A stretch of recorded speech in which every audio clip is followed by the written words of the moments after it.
자, 오늘 우리에게 주신 하나님의 말씀은 히브리서 1장 1절에서 4절입니다. 히브리서 1장 1절에서 4절 제가 세번역 성서로 봉독해 드립니다. 하나님께서 옛날에는 예언자들을 통하여 여러 번에 걸쳐 여러 가지 방법으로 우리 조상들에게 말씀하셨으나 이 마지막 날에는 아들을 통하여 우리에게 말씀하셨습니다. 하나님께서는 이 아들을 만물의 상속자로 세우셨습니다. 그를 통하여 온 세상을 지으신 것입니다. 그는 하나님의 영광의 광채시요 하나님의 본체대로의 모습이십니다. 그는 자기의 능력 있는 말씀으로 만물을 보존하시는 분이십니다. 그는 죄를 깨끗하게 하시고서 높은 곳에 계신 존엄하신 분의 오른쪽에 앉으셨습니다. 그는 천사들보다 훨씬 더 높게 되셨으니 천사들보다 더 빼어난 이름을 물려받으신 것입니다. 아멘. 할렐루야.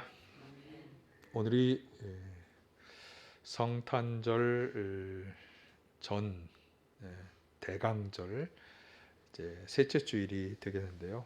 다음 주에 저희가 당회로 모이기 때문에 미리 성탄절기를 앞둔 그런 설교를 하게 되었습니다. 지난주에 말씀드린 것처럼 대강절은 예수님께서 이 땅에 오시는 것을 기념하는 절기입니다. 사실 예수님께서는 2000년 전에 이 땅에 태어나셨습니다. 그래서 이 땅에 이미 오신 분이다 이렇게 말할 수 있지만 그것으로 그분의 오심이 끝난 것은 아닙니다. 요한계시록 1장 4, 5절은 예수님에 대해서 소개하는 구절인데 여기에 보면 요한이 아시아에 있는 7교회에 편지를 쓰면서 예수님을 어떻게 소개하는가 하면 지금도 계시고 전에도 계셨고 또 앞으로도 오실 분이라고 하면서 그분의 은혜와 평화가 있기를 그렇게 기원하고 있습니다. 지금도 계시다고 하는 사실, 전에 계셨다고 하는 것은 당연히 이제 예수님께서 처음 태어나셔서 오신 그 사건을 말씀하는 것이겠고, 지금도 계시다, 지금도 오셔서 함께 하고 계시다, 그리고 앞으로 오실 분이다. 마지막 그날 재림주로 이 땅에 오셔서 세상에 심판을 행하실 심판주가 되실 것을 말씀하는 거죠. 그래서 예수님께서 그렇게 이 땅에 오시는 것의 이유가 무엇이냐? 예수님이 이 땅에 오시는 것의 이유가 뭐냐 하는 탄생의 이유를 잘 설명해 주고 있습니다.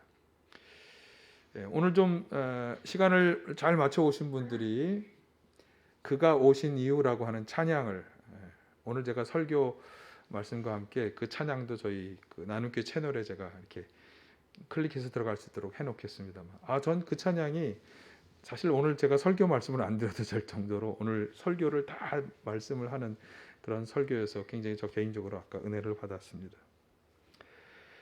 오늘 히브리서 본문은 그 예수님이 오시는 이유, 그것을 잘 말씀해 주는 그런 구절입니다.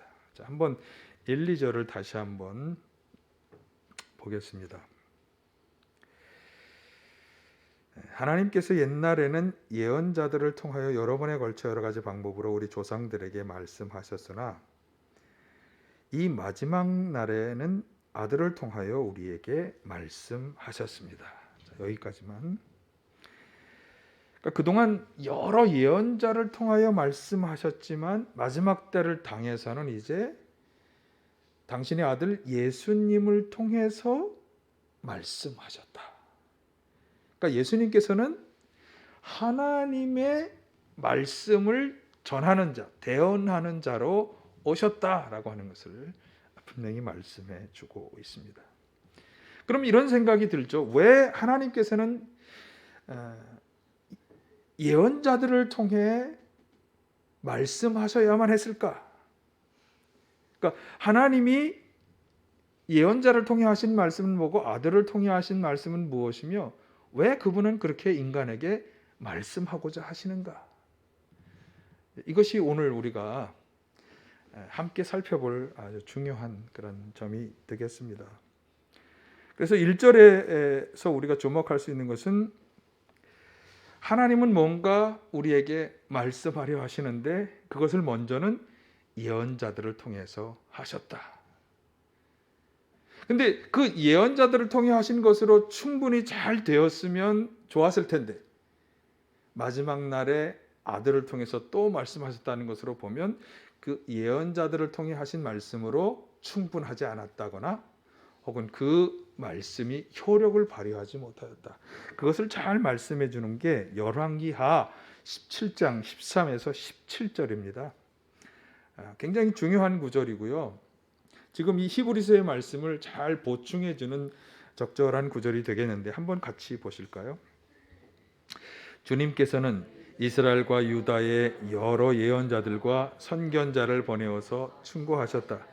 너희는 너희의 그 악한 길에서부터 돌아서서 내가 너희 조상에게 명하고 또 나의 종 예언자들을 시켜 내가 너희에게 준 그 모든 율법에 따라 나의 명령과 나의 율례를 지켜라. 그러나 그들은 끝내 듣지 아니하였고 주님이신 그들의 하나님께 신실하지 못하였던 그들의 조상들처럼 완고하였다. 그리고 주님의 율례와 주님께서 그들의 조상과 세우신 언약과 그들에게 주신 경고의 말씀을 거절하고 헛된 것을 따라가며 그 헛된 것에 미혹되었으며 주님께서 본받지 말라고 명하신 이웃 나라들을 본받았다. 또 그들은 주님이신 그들의 하나님께서 주신 그 모든 명을 내버리고 쇠를 녹여 부어 두 송아지 형상을 만들었으며 아세라 목상을 만들어 세우고 하늘의 별들에게도 절하며 바알을 섬겼다. 그들은 또한 자기들의 자녀들을 불살라 제물로 바치는 일도 하였다. 그리고 복술도 하고 주문도 외우며 주님께서 보시기에 악한 일을 함으로써 주님께서 진노하시게 하였다. 아멘. 그러니까 예언자들을 하나님이 여기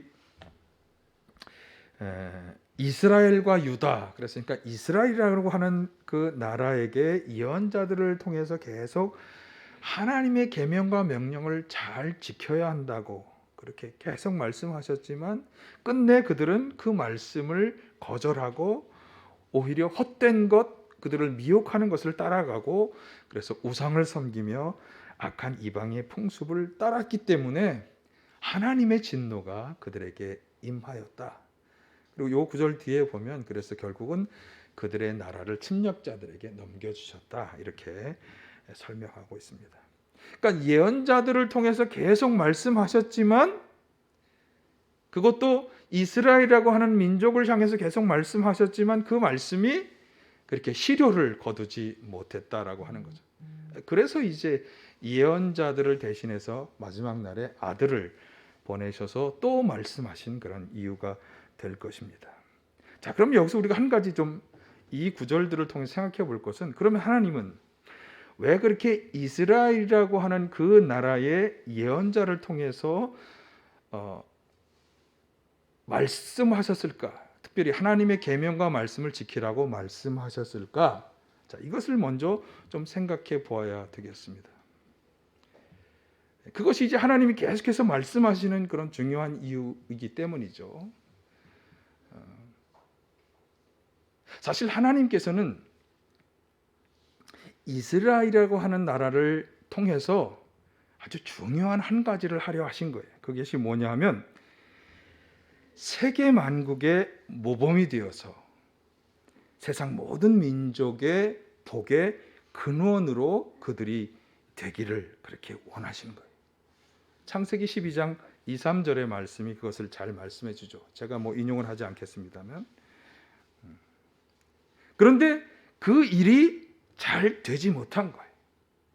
그러면 하나님은 왜 그렇게 이스라엘이라고 하는 나라를 택해서 그들을 통해서 다른 모든 민족을 그렇게 하나님의 복받는 민족들이 다 되게 하려 하셨을까?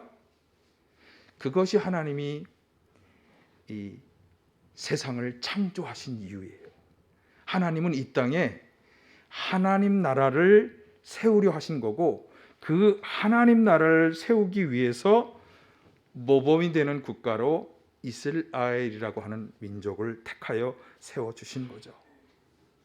그래서 하나님의 형상을 따라 처음 창조된 아담과 하와로 하여금 하나님 나라를 본떠서 만든 에덴 동산에서 그 모든 것을 잘 다스리면서 생육하고 번성해서 하나님 나라를 이루기를 원하셨는데 인간이 저지르는 죄악과 그것을 방해하고자 하는 사단의 그런 방해, 이런 것으로 인해서 자꾸만 그 일이 어그러지면서 하나님은 결국 아브라함을 택하여 한 백성을 세워주신 거예요.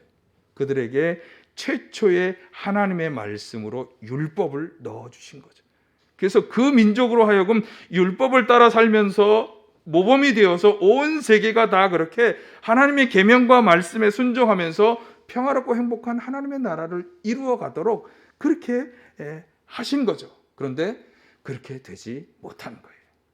아까 인용한 말씀처럼 이스라엘 백성들은 계속해서 하나님이 예언자들을 통해 주셨던 그 말씀에 순종하며 살아가는데 실패한 거죠. 하나님을 섬기는데도 실패했어요. 그래서 하나님은 거듭 예언자를 보내셔서 어떻게 해서든지 그들을 바로잡아서 정말 하나님이 원하시는 그 나라를 그들 민족을 통해 이 세상에 이루기를 원하셨지만 그렇게 되지 못한 것입니다. 그래서 예언자들을 보내서도 계속 그 일이 별 소용이 없었기 때문에 정말 마지막 최후의 때가 되어서 그냥 내버려두면 죄로 인해서 하나님을 거역함으로 인해서 멸망할 것이 뻔하기 때문에 최후의 말씀으로 당신의 아들 예수 그리스도를 이 땅에 보내주신 것입니다. 그래서 히브리서 1장 2절, 1, 2절은 말씀하는 거죠. 마지막 날에 아들을 통하여 말씀하셨습니다. 이해가 되시나요? 네. 자, 그런데 거기 보니까 그 아들은 만물의 상속자로 세워졌다. 아들을 통하여 온 세상을 지으셨다. 2, 3절을 계속 9절을 비춰주세요. 그는 하나님의 영광의 광채이시다. 하나님의 본체대로의 모습이시다. 그는 자기의 능력 있는 말씀으로 히브리서 1장 2, 3절 말씀으로 만물을 보존하시는 분이시다. 그는 죄를 깨끗하게 하시고서 높은 곳에 계신 존엄하신 분의 오른쪽에 앉으셨다. 하나도 안 나오나요? 그냥 여러분 성경 구절을 보세요. 성경 구절을 보시면 이게 히브리서 1장 이제 2, 3절에 나오는 말씀인데요. 그러니까 이 설명들은 마지막 날에 하나님이 아들을 통하여 말씀하시는데 그 말씀이 예언자들과는 다르게 충분히 사람들에게 설득력 있고 효력이 다가갈 수 있는 충분한 자격을 가진 예수님을 통해서 마지막 때 말씀하셨다라고 하는 것을 강조하는 거예요. 그러니까 예수님이란 분이 이런 분이기 때문에 그분은 마지막 때 하나님의 말씀으로 오셔서 충분히 예언자들과는 다르게 사람들에게 하나님의 말씀이 실현되도록 하실 수 있는 분이시다. 그것을 이제 강조해서 말씀하고 있는 거죠. 여러분, 예수님의 만물의 상속자다. 지난번에 말씀드렸습니다만 상속자는 만물을 다 물려받는 분이죠. 그러니까 만물을 다 다스리고 돌보실 수 있는 그런 분이라는 거예요. 또 하나님의 창조에 참여하셨다. 어떻게 예수님이 하나님의 창조에 참여하실 수 있을까요? 우리 생각으로는 이해가 안 돼. 2000년 전에 태어나신 분이 수만 년 전에 이루어졌을 그 하나님의 창조에 참여하셨다. 그러니까 그분이 사실은 하나님과 근본 동일한 분이다라고 하는 것을 얘기하려고. 그래서 하나님은 정확한 모형이다 그렇게 이야기하죠. 골로새서 1장 15절 아들은 보이지 않는 하나님의 형상이요 하나님과 본질상 똑같은 분이다.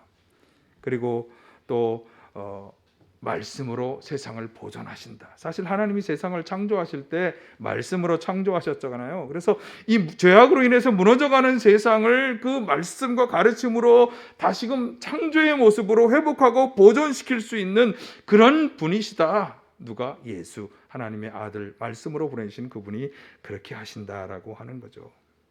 또한 그분은 세상 사람들의 죄를 깨끗이 하는 분이다. 그렇게 말씀하죠. 베드로전서 2장 24절에서 분명히 말씀하죠. 우리 죄를 자기 몸에 몸소 지시고 나무에 달리셨다. 그래서 우리는 죄에 죽고 의에 살게 하시려는 것이다. 그래서 마지막으로 예수님은 그렇게 우리의 죄를 깨끗하게 하시기 위해 십자가에 죽으셨지만 우리의 죄를 사하시면서 자신이 죽으셨지만 자신은 죽은 것으로 끝나지 않고 부활하셔서 하나님 보좌 우편에 계시다. 로마서 8장 34절에서 바울 사도가 이야기했잖아요. 그리스도 예수는 죽으셨지만 오히려 살아나서 하나님 오른쪽에 계시며 우리를 위하여 대신 간구해 주신다. 그러니까 하나님의 말씀으로 이 땅에 오신 예수님은 이런 분이신 거예요. 만물의 상속자이시고 창조의 참여자이시고 본질상 하나님과 같으신 분, 말씀으로 세상을 보존할 수 있고 사람들의 죄를 깨끗이 하고 지금도 살아계셔서 하나님 보좌 우편에 앉으신 분, 이런 분이시기 때문에 능히 이제 마지막 때에 하나님의 말씀으로 오셔서 하나님이 말씀하시면서 사람들을 회복시키려는 그 일을 능히 감당하실 수 있는 분이시다. 사실 여기에 중요한 한 가지 설명이 빠졌어요. 뭐가 빠졌는가 하면 그분은 마지막 때 다시 오셔서 재림주로 다시 오셔서 우리를 심판하실 분이시다라고 하는 설명까지 곁들이면 예수님에 대한 완벽한 설명을 지금 하게 되는 것입니다. 자, 그런데 이렇게 하나님의 말씀으로 이 세상에 오신 예수님, 그분은 자신이 하는 말에 대해서 자신이 하나님에게서 그 말씀을 받았음을 아주 분명하게 먼저 이렇게 말씀하고 계세요. 요한복음 8장 28절 하반절에 보면 너희는 인자가 높이 들려 올릴 때에야 내가 곧 나라는 것과 또 내가 아무것도 내 마음대로 하지 아니하고 아버지께서 나에게 가르쳐 주신 대로 말한다는 것을 알게 될 것이다. 예수님은 자신의 말이 자기 마음대로 하는 게 아니라 아버지께서 하라고 하시는 대로 하는 말이라고 하는 것을 아주 분명히 밝혀주시고 있죠. 인용하지는 않습니다만 38절에 의하면 또 아버지에게서 본 것만을 말한다 이렇게 말씀하고 있어요. 그러니까 예수님은 하나님이 들려주시고 보여주신 것, 그것을 우리에게 그대로 전달해 주신 분이신 거예요. 그런데 그렇게 하나님이 말씀하시고 보여주신 것을 그대로 전달해 주시는 이유가 뭐냐? 그것을 잘 말씀하는 게 요한복음 5장 24에서 26절에 굉장히 중요한 구절이기 때문에 여러분 이 내용이 얼핏 이런 거다라는 것을 아시면 참 좋겠는데 혹시 내용이 기억이 안 나셔도 이 요한복음 5장 24, 26 이건 꼭 기억하세요. 이 구절 요한복음 5장 24, 26 자, 같이 한번 보겠습니다. 시작. 내가 진정으로 너에게 말한다. 내 말을 듣고 또 나를 보내신 분을 믿는 사람은 영원한 생명을 가지고 있고 심판을 받지 않는다. 그는 죽음에서 생명으로 옮겨갔다. 내가 진정으로 너에게 말한다. 죽은 사람들이 하나님의 아들의 음성을 들을 때가 오는데 지금이 바로 그 때이다. 그리고 그 음성을 듣는 사람들은 살 것이다. 그것은 아버지께서 자기 속에 생명을 가지고 계신 것과 같이 아들에게도 생명을 주셔서 그 속에 생명을 가지게 하여 주셨기 때문이다. 아멘. 자, 예수님은 자신의 말을 듣고 하나님을 믿게 되는 것, 이것이 영원한 생명을 가지게 되는, 아까 죄로 인해서 하나님의 심판을 받게 된다고 했는데 그 심판을 받지 않게 되는 길이라고 분명히 말씀하고 있어요. 그러니까 우리를 죽음이 아니라, 그러니까 죄와 심판으로 인한 멸망이 아니라 생명으로 옮겨가도록 영원한 하나님 나라의 생명의 삶을 살도록 하는 것은 하나님의 아들의 음성을 듣고 믿음을 가지는 것이다. 중요한 말인데. 그래서 마지막 때 하나님이 당신의 말씀을 전하는 자로 예수님을 보내신 이유가 그 분명한 목적이 여기에 있는 거예요. 뭐죠? 예수님의 말씀을 들은 자들이 하나님과 예수님을 믿어서 죽음에서 생명으로 옮겨가도록 하시기 위해서 예수님을 당신의 말씀을 대언하는 자로 보내신 것이다. 자, 그렇다면 여기 죽은 사람들을 다시 살려내신다라고 하는 말. 그러니까 예수님의 음성을 듣고 믿음을 가지면 죽은 자가 살아난다 그랬으니까, 그럼 그 죽은 자가 누구를 말하는 거냐? 그럼 지금도 죽은 자, 최근에 누가 돌아가셨나? 죽은 사람을 예수님의 말씀으로 살려낼 수 있다는 말인가? 그렇게 되는 경우도 아마 있을 거라고 생각이 듭니다만, 나사로가 살아난 것처럼 그렇게 육신적으로 죽은 사람들을 말한 것이 아니고요.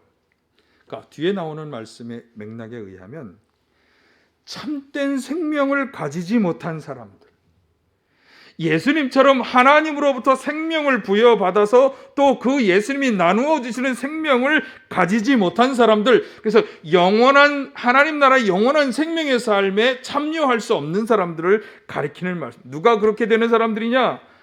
죄와 불순종으로 살아가는 사람들, 하나님이 아닌 다른 우상들을 섬기며 살아가는 사람들. 제 말이 아니고요. 제가 앞에서 구약에 하나님의 말씀을 전하는 자로 왔던 예언자들을 설명할 때 이스라엘 백성들이 바로 그것 때문에 실패했잖아요. 그들은 하나님의 말씀과 명령, 예언자들을 통해 주시는 그 말씀을 다 거절하고 거짓되고 미혹된 것들에 홀려서 그것을 따라가며 우상을 섬기다가 하나님의 말씀을 지키지 못하는, 그래서 결국은 침략자들에게 나라가 망하는 멸망에 빠지고 말았죠. 바로 그런 사람들을 말하는 거예요. 에베소 2장 1절에 3절을 보면 더 분명히 알 수 있어요. 여러분도 전에는 허물과 죄로 죽었던 사람들입니다. 이게 에베소 교회 공동체에게 하는 말씀들. 여러분도 지금은 살아있지만 전에는 죽었다. 야, 여러분, 죽었다가 살아남들로 이루어진 게 에베소 교회란 말인가요? 그건 영적인 얘기죠. 자, 한번 들어보세요. 그 다음에 그때 여러분은 허물과 죄 가운데에서 이 세상의 풍조를 따라 살고 공중의 권세를 잡은 통치하고 지금 불순종의 자식 가운데 작용하는 영을 따라 살았습니다. 그러니까 허물과 죄 가운데에서 이 악한 영들을 따라 살아온 사람들, 그래서 우리 모두도 전에는 그들 가운데에서 육신의 정욕대로 살고 육신과 마음이 원하는 대로 행했으며 나머지 사람들과 마찬가지로 날 때부터 진노의 자식이었습니다.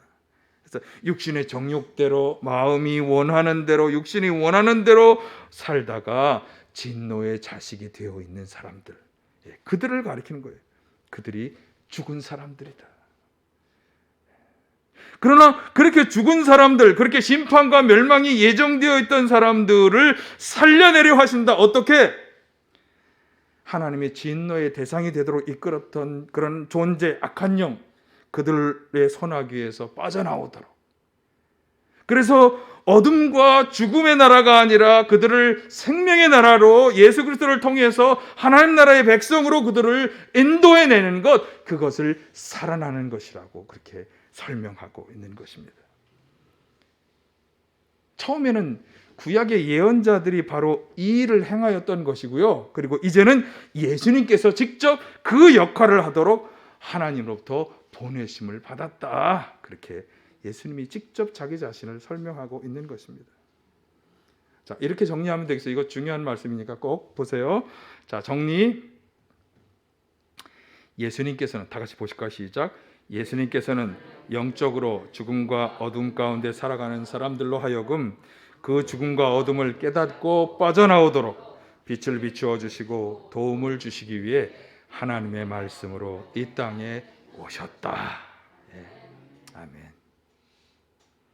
자, 그런데 여기에 아주 중요한 한 가지 우리가 참조해야 되는 성경 구절이 요한복음 8장 31, 32절입니다. 예수님께서 유대 사람들에게, 믿음을 가지게 된 유대 사람들에게 하시는 말씀이에요. 너희가 나의 말에 머물러 있으면. 여러분, 머물러 있는다는 게 뭘까요? 우리가 어떻게 말에 머뭅니까? 말이 마치 우리가 머물 수 있는 어떤 집과 같은 공간? 그러니까 그 말을 잘 듣고 그 말을 준행하며 일상적으로 준행하며 살아가는 사람들, 이게 말에 머물러 있는 사람들이죠. 그런 사람들이 참으로 나의 제자들이며 진리를 알고 그 진리로 자유롭게 될 것이다. 말을 잘, 예수님의 말씀, 하나님이 전해주시는 예수님의 말씀을 잘 귀달아 듣고 그 말을 준행하며 살아가는 사람들에게는 진리를 아는, 그 속에 진리가 그들에게 들어가게 되고 그것이 그들을 자유롭게 한다. 그러면 이제 아니 왜 우리가 자유롭게 되어야 할까? 나는 이미 자유한데. 여러분 정말 자유하다고 생각하십니까? 예수님은요,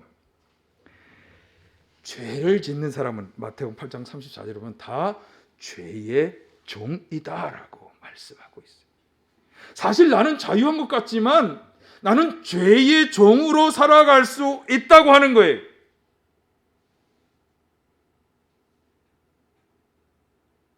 자유하십니까? 정말 자유하십니까? 이게 바로 죄가 가진 전염력, 죄가 가진 권세력입니다. 죄는요, 자꾸 죄를 끌어들이고 자꾸 죄에서 벗어나지 못하도록 우리를 점차 휘어잡는 힘이 있는 거예요. 그런데 여러분, 그 죄의 근원이 누구입니까? 죄의 근원은요, 우리를 죄로 끌어들이려는 사단이 도사리고 있는 거예요. 죄가 그런 거예요. 그렇기 때문에 결국 죄의 종이라고 하는 말은 사단의 종으로 우리를 전락하게 하는 것임을 알 수가 있어요. 근데 그런 것으로부터 우리를 해방시키려고, 그래서 죽음이, 심판이 예정되어 있던 사람들을 생명의 삶으로, 영원한 하나님 나라의 생명의 삶으로 옮겨오기 위해서, 그래서 예수님을 말씀으로 보내신 거다. 우리로 하여금 그 말씀을 잘 듣고 그 말씀에 머물러 살도록 하신 것이다. 네, 이것이 오늘 히브리서에서 우리에게 하고자 하는 말씀입니다. 왜 그분은 하나님의 말씀으로 오셨을까? 우리를 죄와 심판과 사망으로부터 생명으로 옮기도록 하시기 위해서. 자, 그런데 이제 마지막으로 아주 중요한 한 가지를 우리가 기억해야 할 것이 있습니다. 요한복음 8장 28, 29절을 잘 보면, 자, 다시 한번, 너희는 인자가 높이 들려 올라질 때야 곧 내가 나라는 것과 또 내가 아무것도 내 마음대로 하지 않고 아버지께서 나에게 가르쳐 주신 대로 말한다는 것을 알게 될 것이다. 그러니까 인자가 높이 올려질 때라고 하는 이 말씀은, 다시 앞에요, 예수님께서 이제 십자가에 달려 죽으실 때를 의미하는 말로 생각이 돼요. 그래서 예수님이 돌아가시는 그 순간에 대해서 이걸 다 깨닫게 된다는 건데, 중요한 것은 예수님이 하신 말씀들이 결국은 예수님이 마음대로 한 게 아니라 예수님을 보내신 하나님이 가르쳐 주신 말씀을 하셨구나 하는 것을 깨닫게 된다는 것이고, 또 하나는 거기 나를 보내신 분이 나와 함께 하신다. 그분은 나를 혼자 버려두지 않으셨다. 그것은 내가 언제나 아버지께서 기뻐하시는 일을 하기 때문이다. 그러니까 하나님께서는 예수님과 함께 계셨던 거예요. 무엇을 하는? 하나님의 말씀을 전하시는 예수님과 함께 하신 거예요. 여러분, 함께 하신다는 말이 뭘까요? 김진숙 집사님은 저와 함께 하시고 있습니까? 네. 그런데 하나님이 함께 하신다는 말씀은 그냥 바라만 보고 방관하신다는 얘기가 아니에요.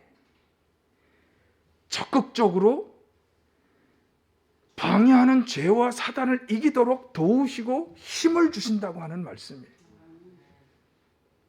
적극적으로 김철 목사를 돕고 힘을 주시고 계십니까? 이게 바로 김철 목사와 함께한다, 누군가 함께한다고 하는 말의 진짜 의미인 거예요. 하나님은 그렇게 예수님과 함께하신 거예요. 그래서 베드로 사도가 사도행전에서 말씀하잖아요. 하나님께서는 나사렛 예수에게 성령과 능력을 부어 주셨습니다. 예수는 두루 다니며 선한 일을 행하시고 마귀에 억눌린 사람을 모두 고쳤습니다. 그것은 하나님께서 그와 함께 하셨기 때문입니다. 그러니까 자신이 그렇게 사람들을 죽음에서 생명으로 살아나도록 하는 그런 하나님의 뜻을 실현하기 위해서 하나님의 말씀을 열심히 전하는 예수님으로 하여금 하나님이 성령과 능력을 부어주셔서 그것을 잘 감당하도록 하셨다. 아멘. 자, 그런데 이렇게 하나님의 말씀으로 오셨던 예수님, 그 예수님이 마지막 사명을 제자들에게 주시면서 하신 말씀을 우리가 생각해 보아야 합니다. 우리가 너무나 잘 아는 말씀, 마태복음 28장 18에서 20절 다 같이 보실까요? 나는 하늘과 땅의 모든 권세를 받았다. 그러므로 너희는 가서 모든 민족을 제자로 삼아서 아버지와 아들과 성령의 이름으로 세례를 주고 내가 너희에게 명령한 모든 것을 그들에게 가르쳐 지키게 하여라. 보라, 내가 세상 끝날까지 항상 너희와 함께 있을 것이다. 아멘. 자, 마지막에 세상 끝날까지 예수님이 함께 하신다. 아유, 감사하죠. 그렇죠. 근데 누구에게? 예수님께서 명령한 것을 사람들에게 가르쳐 지키게 하는 자에게. 누구에게? 예수님이 가르쳐 주신 것들을 다른 사람에게 가르쳐 지키게 하는 자에게 함께 한다. 그러면 예수님이 우리에게 가르쳐 주신 그게 뭐예요? 그게 하나님이 주신 말씀이잖아요. 하나님의 말씀을 다른 사람들에게 가르쳐 지키게 하는 자, 그에게는 예수님께서 세상 끝날까지 함께 가시겠다고 약속하셨어요. 여러분, 여기서 뭔가 생각이 나지 않으세요? 하나님이 예수님을 보내시면서 내 말씀을 전하는 너와 내가 함께 하겠다고 하셨던 그 약속을 지금 예수님은 다시금 제자들에게 사명으로 주시면서 약속하시고 있는 거예요. 말씀을 전하는 자로 예수님을 보내면서 함께 하셨던 그 하나님의 능력과 하나님의 도와주시는 그 역사는 이제 예수님에게 세상 사람들에게 복음을 전해야 하는 사명을 가진 우리 그리스도인 제자된 우리들에게도 하나님이 세상 끝날까지 함께 하시며 그렇게 도와주시고 이끌어 주실 것에 대한 약속의 말씀도 주시는 거예요. 여러분, 이 사명, 이 대강절에 우리가 이 사명 다시금 확인하고 결단해야 할 줄로 믿습니다. 하나님께서는 당신이 베푸시고 약속하신 축복을 이어가지 못하고 죄와 불순종으로 인해 심판과 멸망의 위기에 처한 인류를 구원하시기 위해서 최후의 말씀으로 예수 그리스도를 보내셔서 그 말씀을, 하나님의 말씀을 전하도록 하셨어요. 예수님은 그렇게 자신이 생각대로가 아니라 하나님께 받은 그 말씀을 전하고 가르치셨어요. 그래서 예수님의 그 말씀을 들은 사람들이 믿음을 가지면 그러면 죄로 인한 죽음에서부터 생명으로, 영원한 생명의 삶으로 우리는 옮겨갈 수 있게 되는 거예요. 예수님의 말씀에 머물러 삶으로 우리는 예수님의 참 제자가 되고 진리와 참 자유 가운데, 죄의 속박으로부터, 사단의 속박으로부터 자유 가운데 살아갈 수 있게 되는 거예요. 여러분 모두가 다 그렇게 되시길 간절히 축원합니다. 예수님의 말씀에 머물러 있는 자에게, 잘 그 말씀을 듣고 머물러 있는 자에게 이 은혜가 주어지는 것입니다. 그렇게 하려고 하나님이 예수님을 보내신 거예요. 그런데 이제 마지막으로 우리가 받고 결단해야 할 것은, 그렇게 구약의 예언자들이 받았고 신약의 예수님께서 받으신 그 하나님의 말씀, 그 말씀을 전달하는 자로서 저와 여러분이 또한 택함을 받았다라고 하는 사실이에요. 우리 그리스도인들은 그렇게 말씀을 전하는 자로 택함을 받았다. 그리고 약속도 받았다. 무슨 약속? 내가 세상 끝날까지 너희와 함께 하겠다. 함께 하시며 방관하는 자로가 아니라 도우시고 능력 주시고 도우시고 이끌어 주신다라고 약속하신 것입니다. 이 대강절에 여러분 예수님의 말씀을 잘 받고 죽음에서 생명으로 옮겨간 우리 모두가 다 되시길 간절히 바라고요. 말씀을 전달하는 자로서 하나님이 함께 하시며 도우시는 그런 사명자의 길을 걸어가기로 다시금 결단하는 우리 모두가 다 되시길 간절히 축원합니다. 예수님께서 하나님의 말씀